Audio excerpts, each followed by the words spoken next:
सभी को जय मसीह की। प्रभु का धन्यवाद हो कि एक बार फिर प्रभु के बड़े अनुग्रह में हम इस प्रकार परमेश्वर के वचन को मनन करने के लिए एकत्रित हो सके। प्रभु को धन्यवाद देते हैं। हमने शुक्रवार की सभा में कुलस्सियों की पत्री का आरंभ किया है और अभी तक हम इस पत्री से 3 बार अध्ययन कर चुके हैं और आज भी हम इसी पत्री से अध्ययन करेंगे। तो आइए हम निकालते हैं कुलस्सियों की पत्री, उसका पहला अध्याय और उसकी 1 आयत से 14 आयत तक हम पढ़ लेंगे ताकि कुछ संदर्भ भी हमें मिले, कुछ पिछले दोहराव को पिछले अध्ययन को दोहराते हुए हम आज के अध्ययन में आगे बढ़ेंगे। कुलस्सियों पहला अध्याय और उसकी 1 आयत से 14 आयत तक जिन्हें भी अगुवाई हो वो पढ़ सकते हैं। और दूसरी ओर से जो परमेश्वर की इच्छा से मसीह यीशु का प्रेरित है और भाई तीमुथियुस की ओर से मसीह में उन पवित्र और विश्वासी भाइयों के नाम जो कुलुस्से में रहते हैं, हमारे पिता परमेश्वर की ओर से तुम्हें अनुग्रह और शांति प्राप्त होती रहे। हम तुम्हारे लिए नित्य प्रार्थना करके अपने प्रभु यीशु मसीह के पिता अर्थात परमेश्वर का धन्यवाद करते हैं, क्योंकि हमने सुना है कि मसीह यीशु पर तुम्हारा विश्वास है और सब पवित्र लोगों से तुम प्रेम रखते हो उस आशा की हुई वस्तु के कारण जो तुम्हारे लिए स्वर्ग में रखी हुई है, जिसका वर्णन तुम उस सुसमाचार के सत्य वचन में सुन चुके हो, जो तुम्हारे पास पहुंचा है और जैसा जगत में भी फल लाता और बढ़ता जाता है, वैसे ही जिस दिन से तुमने उसको सुना और सच्चाई से परमेश्वर का अनुग्रह पहचाना है, तुम में भी ऐसा ही करता है। उसी की शिक्षा हमारे लिए सहकर्मी और से पाई, जो हमारे लिए मसीह का विश्वासियों की सेवक है, उसी ने तुम्हारे प्रेम को जो आत्मा में है हम पर प्रकट किया। इसीलिए जिस दिन से हमने यह सुना है, हम भी तुम्हारे लिए यह प्रार्थना और विनती करना नहीं छोड़ते कि तुम सारे आत्मिक ज्ञान और समझ सहित परमेश्वर की इच्छा की पहचान में परिपूर्ण हो जाओ, ताकि तुम्हारा चाल चलन प्रभु के योग्य हो और वह सब प्रकार से प्रसन्न हो और तुम में हर प्रकार के भले कामों का फल लगे और तुम परमेश्वर की पहचान में बढ़ते जाओ। उसकी महिमा की शक्ति के अनुसार सब प्रकार की सामर्थ्य से बलवंत होते जाओ, यहाँ तक कि आनंद के साथ हर प्रकार से धीरज और सहनशीलता दिखा सके और पिता का धन्यवाद करते रहो, जिसने हमें इस योग्य बनाया कि ज्योति में पवित्र लोगों के साथ मीरास में सहभागी हो। उसी ने हमें अंधकार के वश से छुड़ाकर अपने प्रिय पुत्र के राज्य में प्रवेश कराया, जिसमें हमें छुटकारा अर्थात पापों की क्षमा प्राप्त होती है। परमेश्वर अपने वचन के पढ़े और सुने जाने पर आशीष दे और इन वचनों पर मनन करने के लिए और इस पर चलने के लिए हमें आवश्यक अनुग्रह दें। आरंभिक 2 अध्ययनों में हमने पहली आयत से 6 आयत तक मनन किया था और कई सच्चाइयों को सीखा था और आखिरी अध्ययन जो तीसरा अध्ययन था उसमें हमने 7 आयत से आरंभ किया था।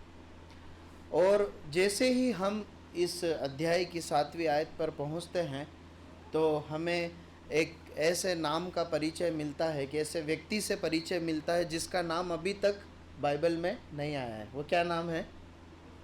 एपफ्रास। आपको मालूम है इसके पहले इस पूरी नए नियम में हम इस नाम को कहीं पर भी नहीं देखते। यहाँ पर एक व्यक्ति से हमें परिचय ये पत्री कराती है जिसका नाम एपफ्रास है और इसीलिए शायद प्रभु ने भाई बहन जी को ऐसी अगुवाई दी कि उस एक व्यक्ति के जीवन चरित्र से कुछ बातें हम सीख सकें और पिछले सप्ताह उन्होंने उस व्यक्ति के जीवन चरित्र से हमें रूबरू करवाया और कई महत्वपूर्ण सच्चाइयों को जो हमारे जीवन के लिए अनिवार्य है हमें सिखाया। कुछ बातों को मैं उस सभा में नहीं था, लेकिन मैंने उस संदेश को YouTube के माध्यम से बाद में सुना। तो मैं चाहता हूँ बहुत सरलता से भाई ने कई चीज़ों को उनके बारे में बताया था, तो आप बता सकते हैं कुछ बातें जो आपको याद हो, चाहे वो क्रम में ना हो पर जल्दी से बताएं। तो यदि हम उनको दोहराते हुए उस प्रसंग में ही आगे बढ़ेंगे तो हमारे लिए अध्ययन करना और सरल होगा। बताएं इपफ्रास के बारे में क्या क्या सीखा था।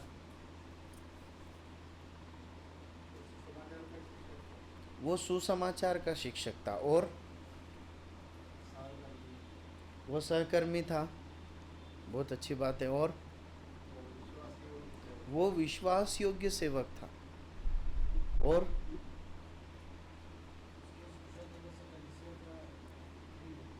उसके उसके शिक्षा देने से, उसके सुसमाचार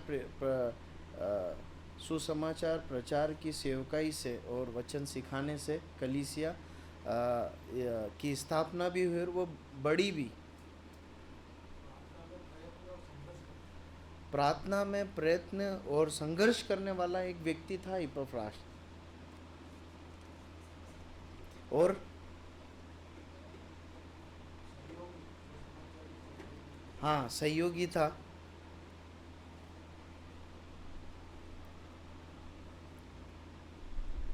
ठीक है। इब्राहिम के कौन से गोत्र का था? वो अन्य जाति था, है ना।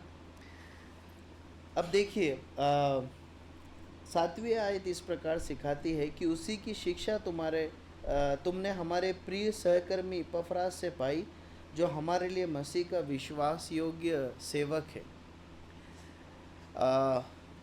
आपको मालूम है कि इपफ्रास ने जब उद्धार पाया, है ना, उसने कब उद्धार पाया, कैसे उद्धार पाया, इस बारे में बेंजी भाई ने अपने संदेश में बताया था, अगर आपको स्मरण हो तो।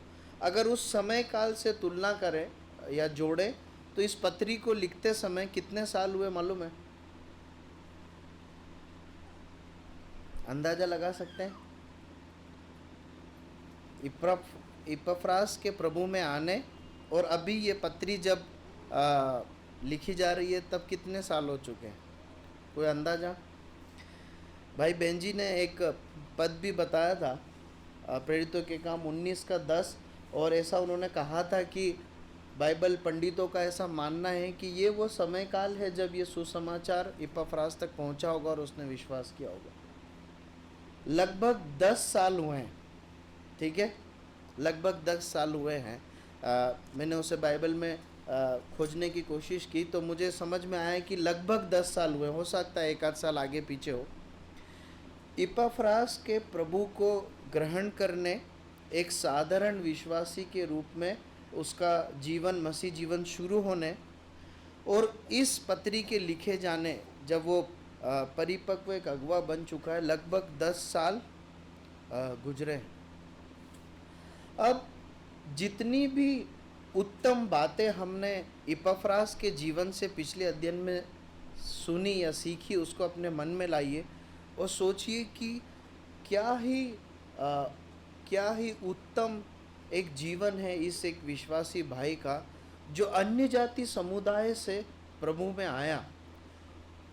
10 साल पहले वो एक साधारण विश्वासी के रूप में, एक अन्य जाति के रूप में प्रभु में आया और 10 से 12 साल के अंदर या 8 से 12 साल के अंदर वो एक परिपक्व, एक अगुवे के रूप में, एक कलीसिया के एक जिम्मेदार भाई के रूप में खड़ा है।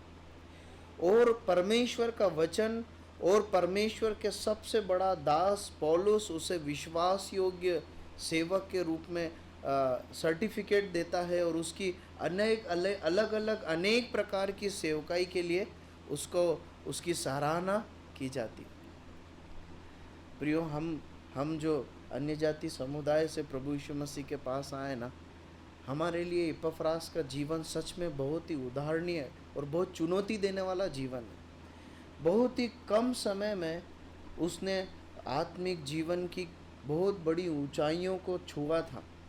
न केवल ज्ञान में, परंतु परिश्रम करने में, संघर्ष करने में और फल लाने में हम उसके जीवन को बहुत ही उदाहरणीय रूप में हमारे लिए देख सकते हैं।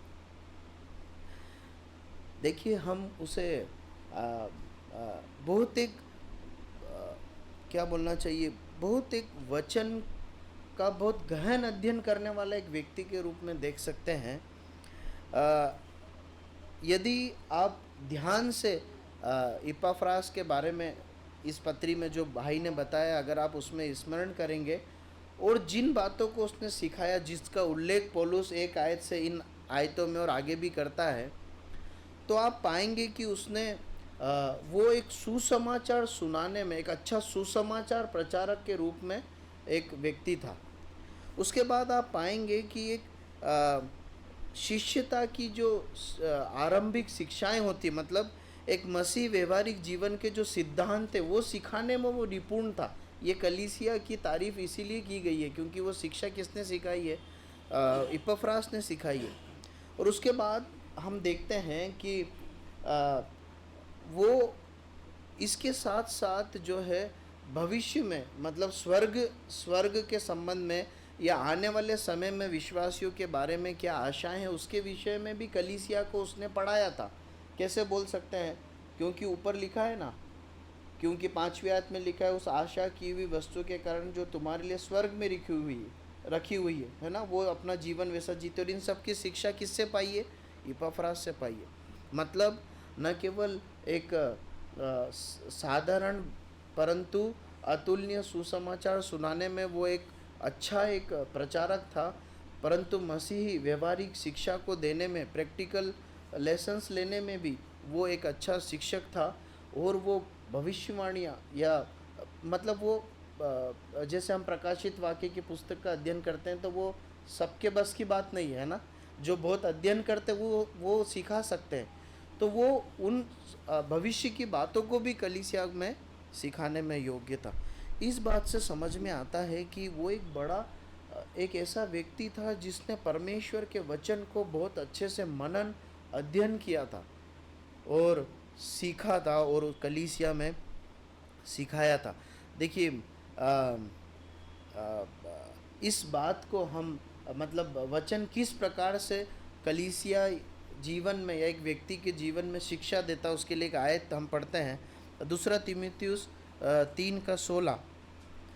दूसरा तीमुथियुस 3:16 जिन्हें मिले जल्दी से पढ़े।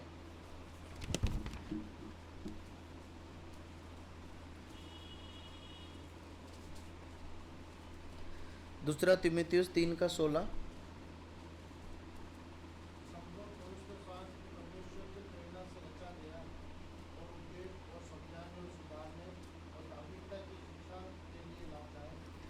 देखिए, उपदेश समझाने, सुधारने और धार्मिकता की शिक्षा के लिए लाभदायक है। मतलब वचन ये सब करता है। और हम इपफ्रास को अगर उसकी सेवकाई का अध्ययन करें, इस कलीसिया का अध्ययन करें, तो समझ में आता है कि इस फॉर्मेट में उसने कलीसिया में परमेश्वर के वचन को सिखाया था, है ना। देखिए, परमेश्वर का वचन मुख्य रूप से, मतलब ये एक बहुत बड़ा अध्ययन है, पर अगर एक सतही तौर पर सरलता में समझने की कोशिश करें तो मुख्य रूप से परमेश्वर का वचन इन बातों को एक विश्वासी को, एक व्यक्ति को सिखाता है। सबसे पहले अगर हम देखें तो परमेश्वर का वचन परमेश्वर पुत्र पवित्र आत्मा के विषय में एक व्यक्ति को जानकारी देता है, परमेश्वर के बारे में सच्चाई को प्रकट करता है। उसके बाद हम देखते हैं परमेश्वर का वचन मनुष्य को उद्धार का मार्ग बताता है। मतलब वो मनुष्य को मनुष्य की अवस्था का बारे में अवगत कराता है और उसे उद्धार की ज़रूरत के बारे में बताता है, उसे कायल करता है। फिर हम देखते हैं जब एक व्यक्ति प्रभु यीशु मसीह पर विश्वास करता है तो मसीही व्यवहारिक जीवन कैसे जीना है, यह सब परमेश्वर का वचन उसे सिखाता है। उसके बाद परमेश्वर का वचन एक विश्वासी को धार्मिक विधियाँ, हाँ, जो नियम और विधियाँ हैं, जैसे हम प्रभु की मेज में से सहभागी होते हैं, बपतिस्मा लेते हैं और अन्य विधियाँ जो है, ये सब विधियाँ परमेश्वर का वचन सिखाता है। और उसके बाद आने वाली भविष्य की घटनाओं की जानकारी परमेश्वर का वचन हमें देता है। इस प्रकार मुख्य रूप से परमेश्वर का वचन एक व्यक्ति को, एक विश्वासी को इन 5 बातों के बारे में बताता है। परमेश्वर के बारे में, उद्धार के बारे में, मसीह जीवन के बारे में, धार्मिक विधियाँ या सिद्धांतों के बारे में और भविष्य की घटनाओं के बारे में। और इपाफ्रास ने इस स्तर का गहन अध्ययन स्वयं करते हुए कलीसिया को ये शिक्षा दी थी। अब जरा ध्यान दीजिए। यदि मैं सोच रहा था कि इपाफ्रास ने ये सब किया, लेकिन किया कैसे, है ना। आज हमारे पास यदि ये शिक्षाएं हमें सीखनी है तो हमारे पास क्या है साधन, कुछ है? परमेश्वर का वचन पूरा उपलब्ध है हमारे हाथ में। क्या इपाफ्रास के हाथ में वो था?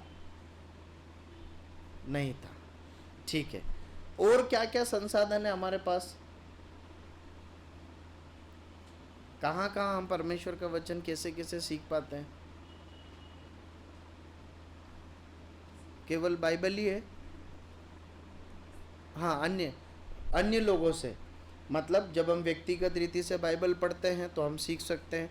हम कलीसिया में आकर बाइबल अध्ययन सीखते हैं, जैसा अब अभी हम कर रहे हैं, है ना। हमारे माता पिता हमें सिखाते हैं, ठीक है। उसके बाद किसी के मन में और भी गहन अध्ययन करने की इच्छा है, जो खुद भी पढ़ता है, कलीसिया में भी सीखता है, तो वो क्या करता है?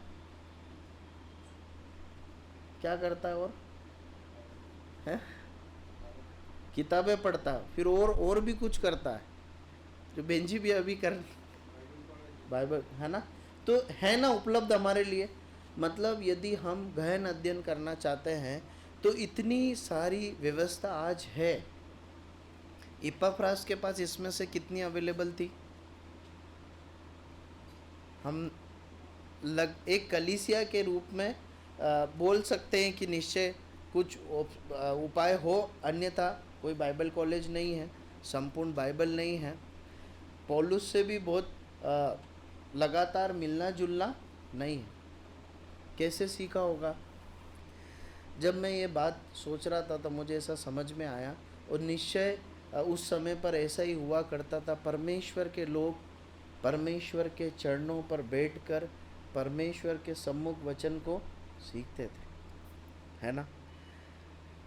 परमेश्वर के साथ सीधा बैठकर वो जो भी उनके पास पढ़ने के लिए पुस्तकें हैं या पत्र हैं, इस प्रकार निश्चय ध्यान मनन के द्वारा, परमेश्वर के साथ एकांत में समय बिताने के द्वारा वो परमेश्वर का वचन सीखते।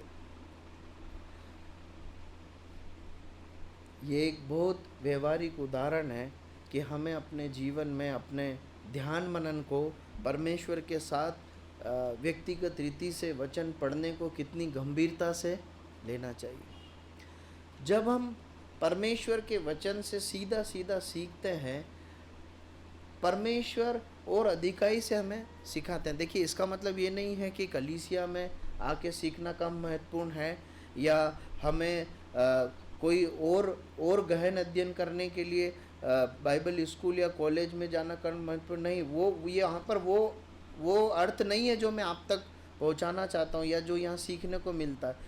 बहुत उत्तम बात है कि हम कलीसिया में सीखे, अध्ययन करने के लिए और परिश्रम करके कहीं जाना पड़े तो जाएं, कई पुस्तकों पढ़े, बहुत उत्तम है। परमेश्वर ने वो सब रखा है हमारे लिए, और परमेश्वर के लोगों ने बहुत मेहनत करके हमारे लिए उपलब्ध कराया है वो सब चीज़ों को। अगर इच्छा है, अवसर है, तो ज़रूर उनका परमेश्वर की इच्छा में उपयोग करना है, कोई डाउट नहीं है उसमें। लेकिन इपाफ्रास का जीवन बताता है कि परमेश्वर के सम्मुख अकेले बैठकर परमेश्वर के वचन पर मनन करना बहुत ही उत्तम है और बहुत ही प्रभावशाली है, और हमारे जीवन में परमेश्वर के वचन की शिक्षा को, समझ को बढ़ने के लिए, ज्ञान हासिल करने के लिए और सेवा में बहुत ज़रूरी है। प्रभु हमारी सहायता करें। हम में से हर एक अपने ध्यान मनन के प्रति, परमेश्वर के सम्मुख बैठकर वचन पढ़ने के प्रति गंभीर होए। प्रभु सहायता करें। आगे बढ़ते हैं। 8वीं आयत क्या लिखा है? उसी ने तुम्हारे प्रेम को जो आत्मा में है हम पर प्रकट किया है। बेंजी भाई ने कुछ सत्यों को इसमें से भी हमें सिखाया था। एक और बात जो हमें सीखने को मिलती है वो ये है, एक परिपक्व व्यक्ति जो है ना, वो मैं की नहीं परंतु हम की बातें करता है ना।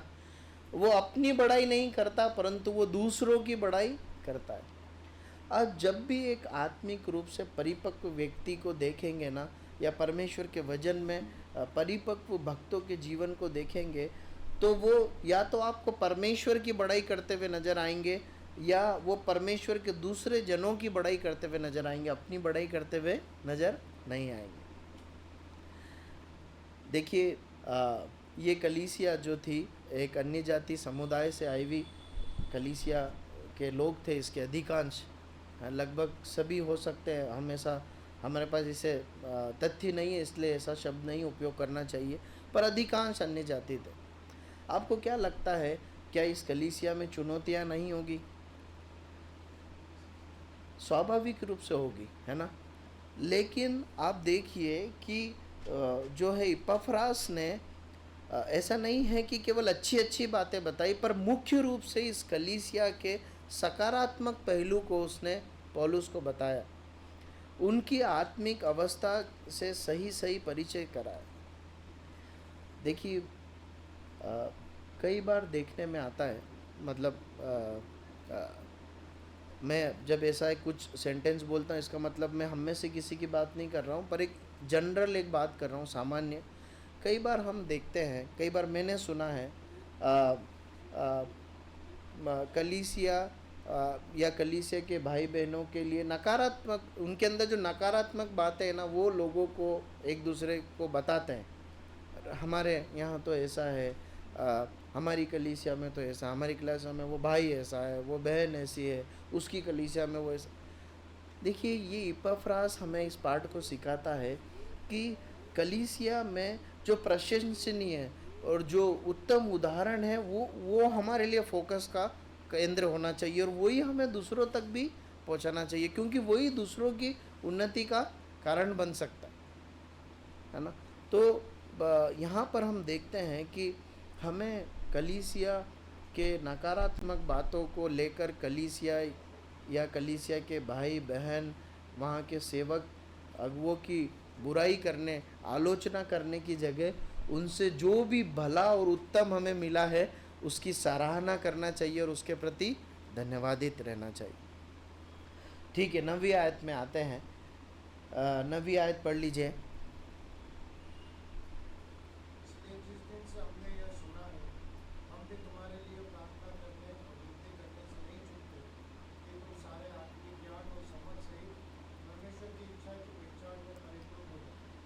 देखिए, अब पौलुस इस कलीसिया को सीधे सीधे संबोधित कर रहा है, और वो बता रहा है कि जब से हमने सुना है, हम तुम्हारे लिए कुछ करते हैं। क्या करते हैं? प्रार्थना करते हैं। देखिए, सेवा में हो सकता है कि हम बहुत कुछ ना कर पाए, पर अनिवार्य रूप से एक बात है जो हम कलीसिया के लिए कर सकते हैं, मालूम है क्या? हम कलीसिया के लिए प्रार्थना जरूर कर सकते हैं, है ना। हो सकता है हम सामने खड़े होकर सिखा ना पाए, हो सकता है कि हम कुछ इंस्ट्रूमेंट ना बजा पाए, हो सकता है कि हम और कुछ ऐसा काम जो दूसरे करते हैं सामने आकर या प्रकट रूप में ना कर पाए, लेकिन व्यक्तिगत पारिवारिक रीति से, कलीसियाई रीति से मिलकर हम कलीसिया के ज़रूरत के विषयों के लिए प्रार्थना कर सकते हैं, कलीसिया की उन्नति के लिए प्रार्थना कर सकते हैं, हम कलीसिया के लिए धन्यवादित हो सकते हैं। ये एक पाठ हम पौलुस और तीमुथियुस से और उसके साथी लोगों के जीवन से सीखते हैं। पौलुस इस कलीसिया से व्यक्तिगत रीति से नहीं मिला, इस पत्र के लिखने तक भी वो नहीं मिला, लेकिन वो बताता है कि हम तुम्हारे लिए प्रार्थना करते हैं, बिना चूके प्रार्थना करते हैं। प्रियो, हमें अपनी कलीसिया के और विश्वासी लोगों के लिए प्रार्थना करना एक जिम्मेदारी, हमें पिछले अध्ययन में भी इस बात को देखा था। प्रभु हमारी सहायता करें। अब उसके बाद हम कुछ प्रार्थना विषयों को, बिंदुओं को देखते हैं, जिन स्पेसिफिक बिंदुओं को लेकर, पॉइंट्स को लेकर पौलुस और उसके साथी लोग इस कलीसिया के लिए प्रार्थना करते हैं। अगर आप ध्यान से ढूंढेंगे तो लगभग 8 से 9 पॉइंट्स आपको मिलेंगे जिनके लिए पौलुस इस कलीसिया के लिए प्रार्थना करते आया है। बता सकते हैं क्या क्या है?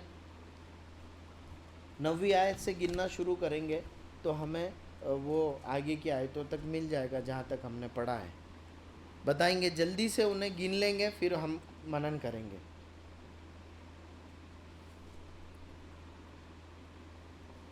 9वीं आयत में सबसे पहला जो हमें प्रार्थना बिंदु मिलता है वो क्या है? सारे आत्मिक ज्ञान और समझ सहित परमेश्वर की इच्छा को पहचानने। पहला जो विषय है वो मिलता है, जो बिंदु मिलता है, पौलुस जिसके लिए कलीसिया के लिए प्रार्थना करता है, सारे आत्मिक ज्ञान और समझ सहित परमेश्वर की इच्छा की पहचान में परिपूर्ण होते जाओ। तो पहला विषय प्रार्थना विषय है पौलुस का कलीसिया के लिए, जो हमारा भी एक प्रार्थना विषय और परिश्रम का क्षेत्र होना चाहिए। क्या है मालूम है? आत्मिक ज्ञान और समझ बढ़ना। आत्मिक ज्ञान और समझ बढ़ना। क्या मतलब होता है आत्मिक ज्ञान और समझ बढ़ने का? आप क्या सोचते हैं? मैं आपके हम सब साथ में मिलकर मनन करते हैं, इसलिए मैं प्रश्न पूछता हूँ ताकि कुछ विचारों को हम आपस में बांट सके। क्या है आत्मिक ज्ञान और समझ का मतलब क्या है?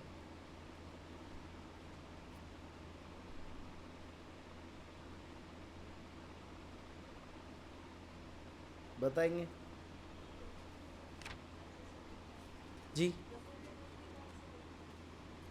परमेश्वर के दृष्टिकोण से देख पाना, ये आत्मिक समझ और ज्ञान है। और कुछ आप बताना चाहते हैं? कोई और विचार?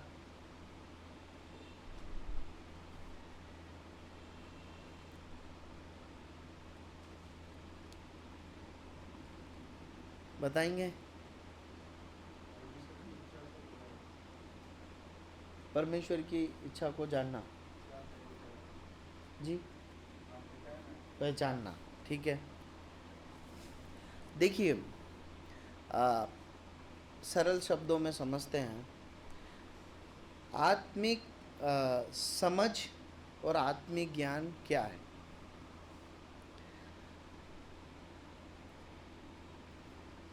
भाई बहन जी ने ये चुना कि मैं डॉक्टर बनूंगा और डॉक्टरी करते हुए मैं लोगों का इलाज करूंगा और उसके द्वारा अपनी जीविका अर्जित करूंगा, ये उन्होंने सोचा। अब डॉक्टर बनने के लिए किस चीज़ की ज़रूरत है?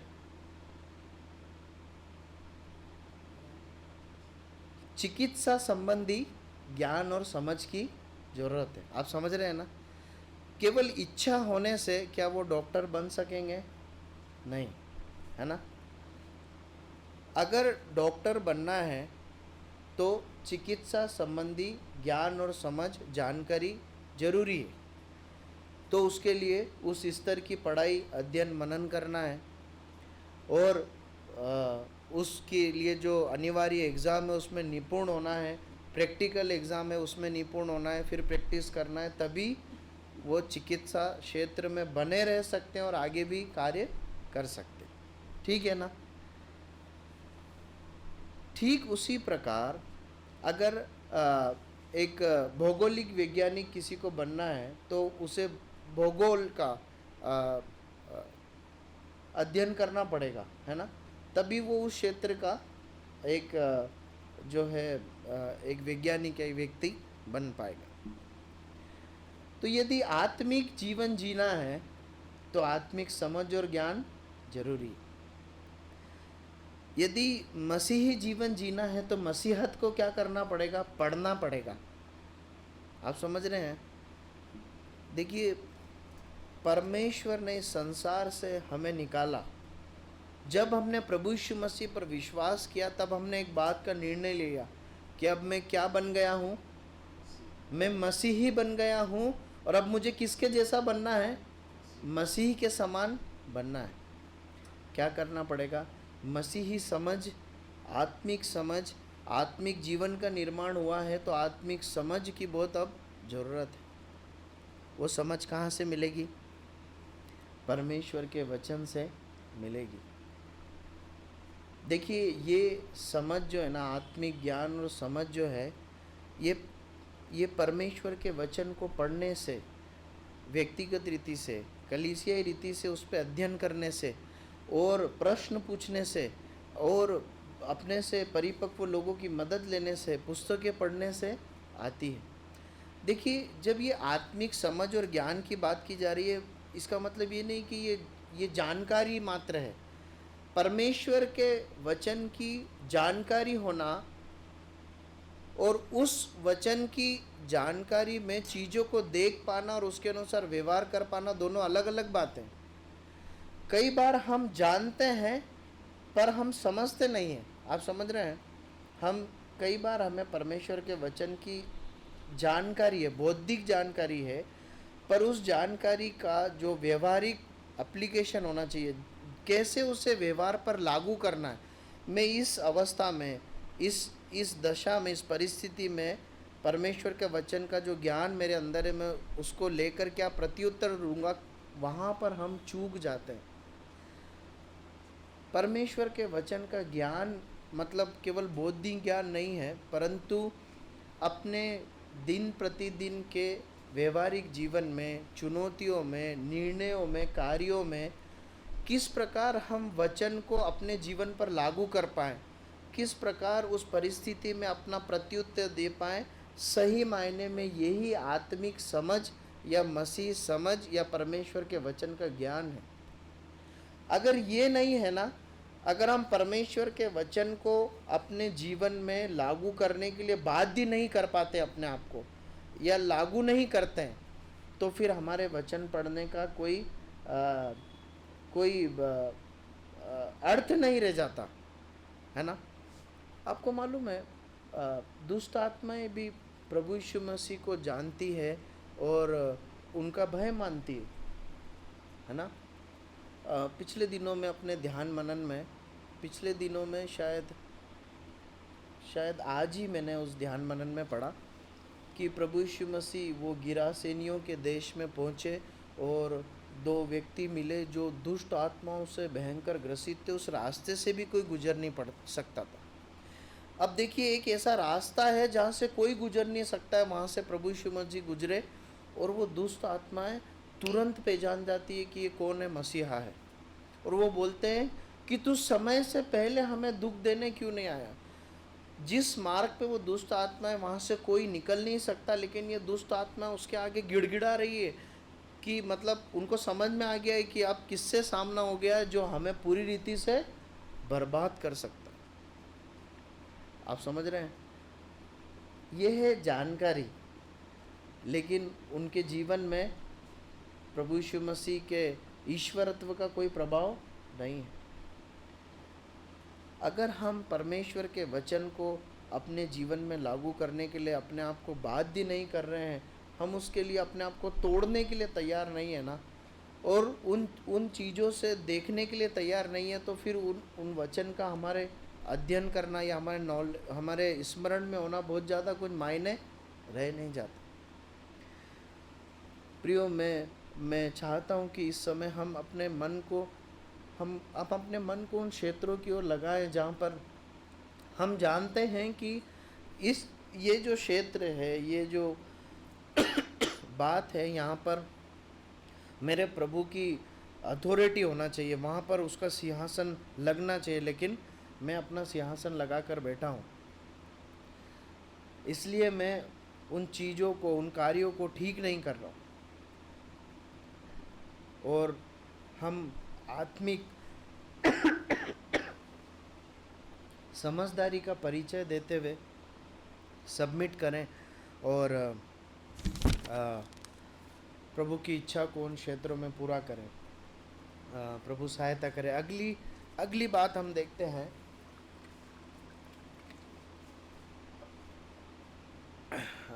लिखा है कि आत्मिक ज्ञान और समझ में बढ़ो और उसके साथ परमेश्वर की इच्छा की पहचान में परिपूर्ण होते जाओ।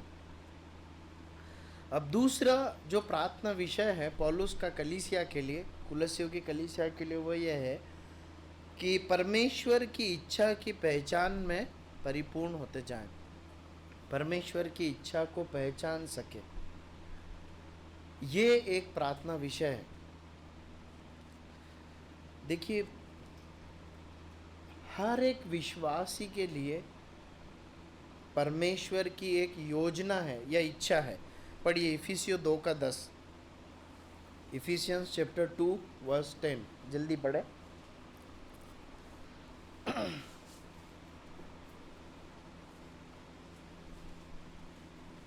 इफिसियों 2:10।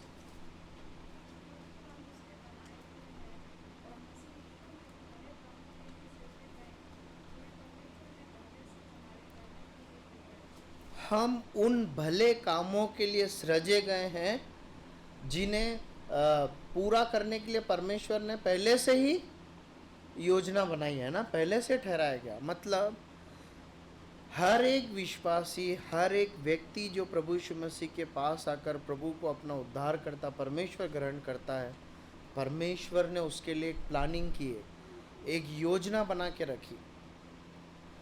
अब उस इफिसियंस चैप्टर 2:10 इस आयत को हम अगर कुलस्सियों 1:9 आयत से जोड़ते हैं तो समझ में आता है कि इस योजना और इच्छा को पहचानना और उसे पूरा करना आपकी और मेरी जिम्मेदारी। देखिए वहाँ क्या लिखा है, परमेश्वर की इच्छा की पहचान में बढ़ते जाएं।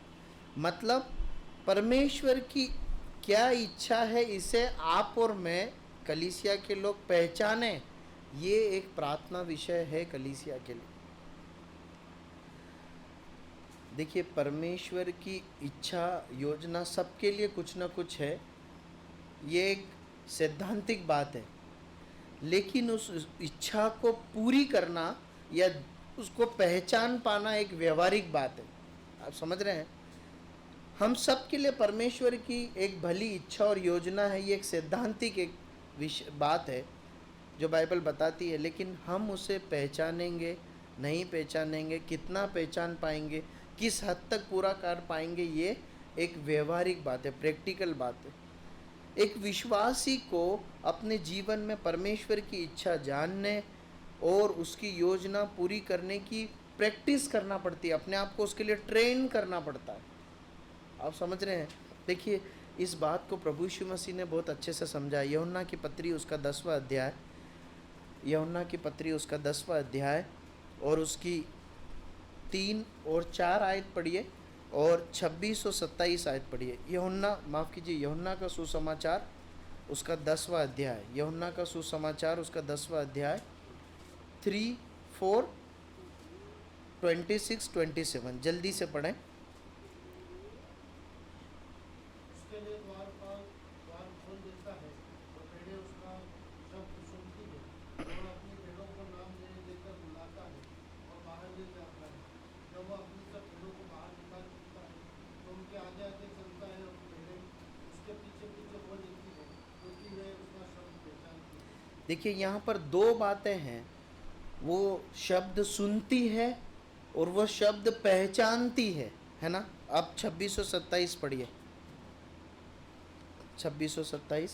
परंतु तुम इसलिए विश्वास नहीं करते क्योंकि मेरी भेड़ों में से नहीं हो।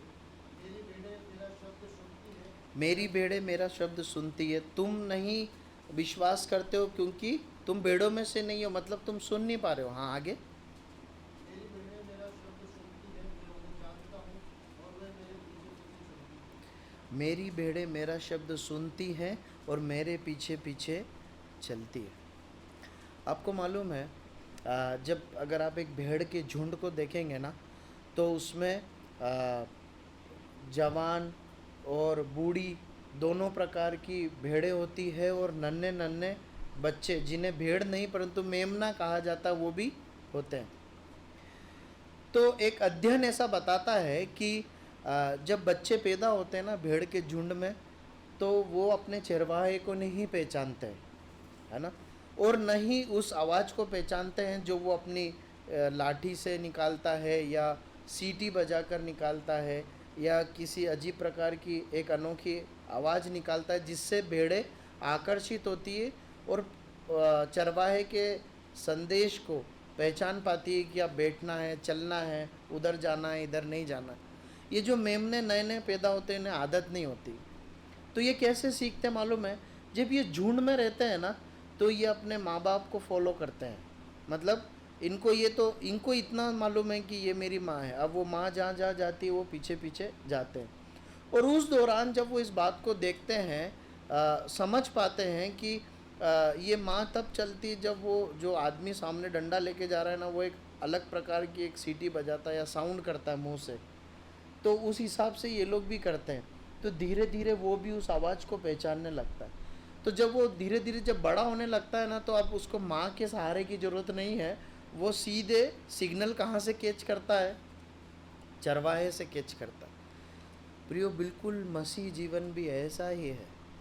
एक घर में एक बच्चा जब पैदा होता है तो अपने माँ बाप के द्वारा वो आत्मिक एक माहौल को पाता है।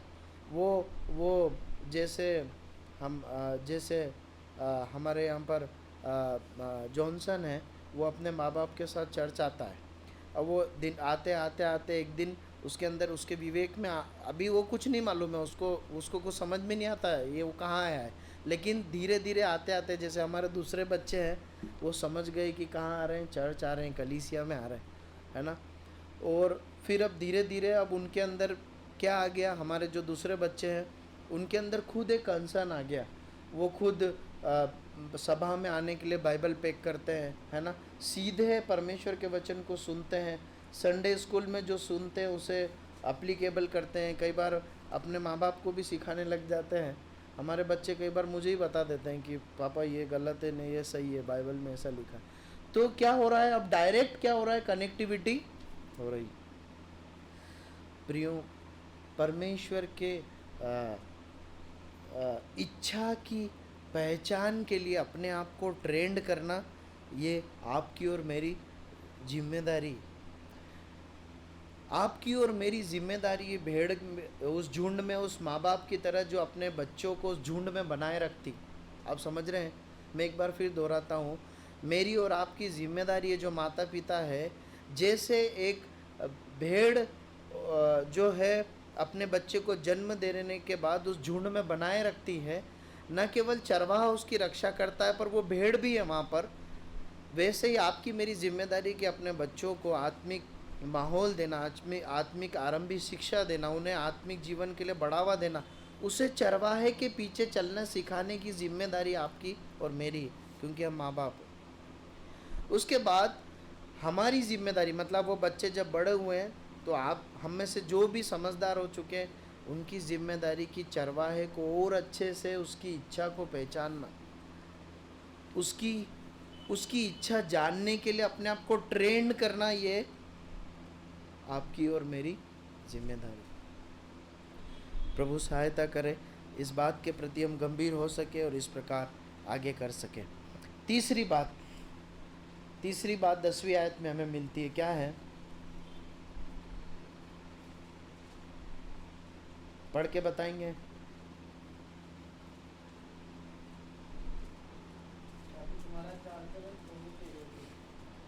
तीसरा विषय कि कलीसिया के भाई बहनों का चाल चलन प्रभु के योग्य होना चाहिए। ठीक है ना? अब इसका क्या मतलब है? प्रभु के योग्य होना मतलब कैसे चाल चलन? क्या समझते हैं? देखिए, ये बहुत ज़रूरी है। जब अकेले भी आप वचन पढ़ते हो ना, कुछ भी बात जब आप पढ़ते हैं तो उसको व्यवहारिक रूप रीति से कैसे लागू करेंगे, प्रैक्टिकली मैं अपने जीवन में कैसे लागू करूं, इसे ज़रूर आप सोचना है। हमें, मेरी आपकी जिम्मेदारी है ना। तो क्या मतलब है? तुम्हारा चाल चलन प्रभु के योग्य हो, मतलब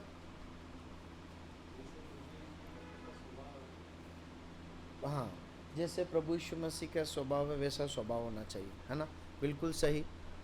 देखिए, बिल्कुल सही कहा अंकल ने।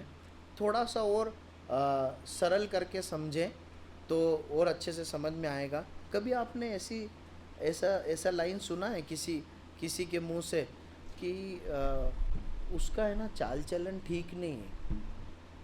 सुना है कभी ऐसा?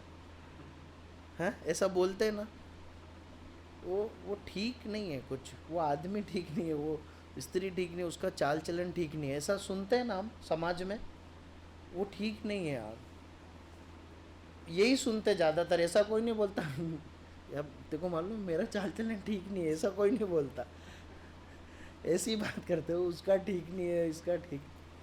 मतलब क्या है, मतलब मैं जब ऐसा सोच रहा था तो आम तौर पर एक नैतिक जो चरित्र होता है ना, एक मौलिक जो हमारा स्वभाव है, एक मौलिक नहीं, माफ़ कीजिए, नैतिक जो चरित्र है ना, उसके बारे में जब उंगली उठाई जाती तो ऐसा बोला जाता है कि चाल चलन ठीक नहीं है, मतलब उसमें कुछ खोटापन है या कुछ अनैतिकता है, उसके बातों में कुछ खोटापन या 420 है या अनैतिकता है या अश्लीलता है, उसके कार्यों में या उसके उद्देश्यों में खोटापन है या अश्लीलता या अनैतिकता है।